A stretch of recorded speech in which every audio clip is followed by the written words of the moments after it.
statement? Yeah, that was what a humbling game. They were Oregon was the better team today. They thought they played really well.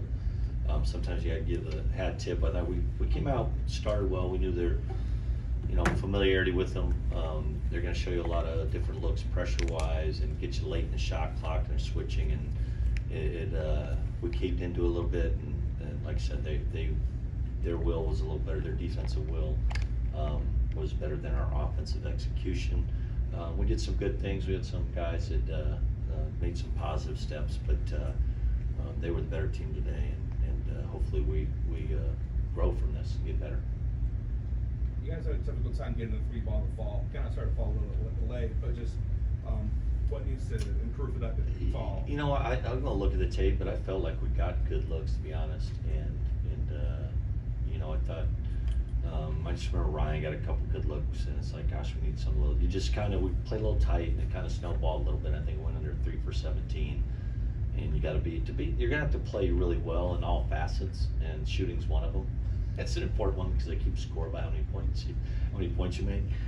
So 3 for 17 is not going to get it done against a top 10 team. So, but I'll look at it.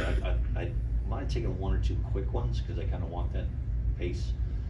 But overall, we took a lot, maybe too many. But we've had success. I mean, Ozai just wasn't as good as he's been. Jalen wasn't as good, and Ryan was 0 from 3. So, kudos to them. Like I said, they kept us up a lot, but we're gonna have to make some. Dan was just saying their full court pressure got you under rhythm offensively. How can you guys handle that? I think just that it's more the half court offense that we had a game plan in to try to attack quickly and keep pressure on them, but it was like I said, they went under on the ball screen and we couldn't get penetration because we thought usually switching team, you have to beat the switch, you're gonna have to drive the ball a little bit and drive and kick and get to the rim. We had a couple positions like Max got a dunk and Chisholm penetrated, drew a foul, and we just weren't able to do that enough. We took some bad shots and contested twos and tried to challenge their shot blocking that it wasn't good. So it'd be more the half court, like probably a little tentative on that. We scored some points off the press, but it got what it accomplished. You're looking at the shot clock, it's 18. You don't have too much time to run a set. You're just gonna have to get into something, try to get the ball moving, get a paint touch and make a play, and we just weren't able to do it.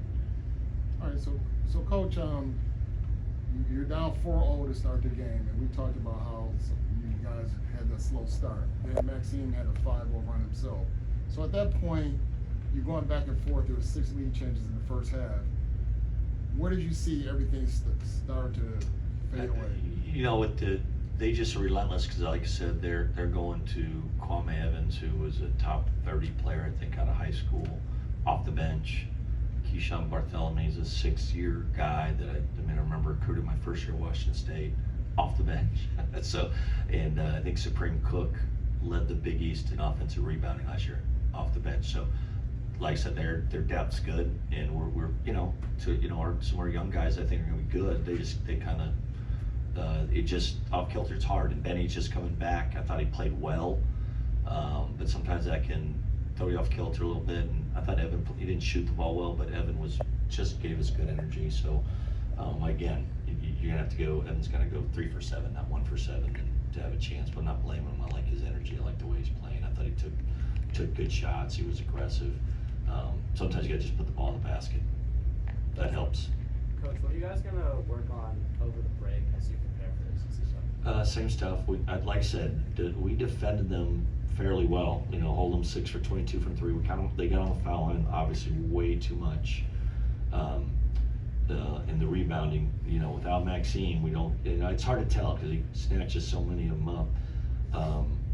And I thought we were decent in that capacity, but that's an area we really have to moving forward. We got to be able to rebound, and so we'll defend, rebound, and our ball handling's been good, execution and shot making. But those things you got to be solid defensively and rebounding to compete. Coach, you mentioned you just have to make shots at some point. But how much is there to finding a way to win that isn't always living and dying like 5 to 3? Like I said, it's predicated on being able to defend, rebound, take care of the ball. So we've had games. 9 turnovers is great, but we're usually not upside down. 8 assists, 9 turnovers. You get assists off made baskets. but we weren't, and we shoot it bad, you gotta get an offensive glass, you gotta get some second shots, we got 10 of those off, what is it, 39 misses? Or is that right? I don't know if I can add, yeah, that's not enough. You know, that's a way to get the win. And they're not a great defensive rebounding team, you know, usually in transition, so, only getting 10 of 39 back is not good enough, so that's a way you can offset that. But like I said, you're gonna have to play in all areas to beat them right now.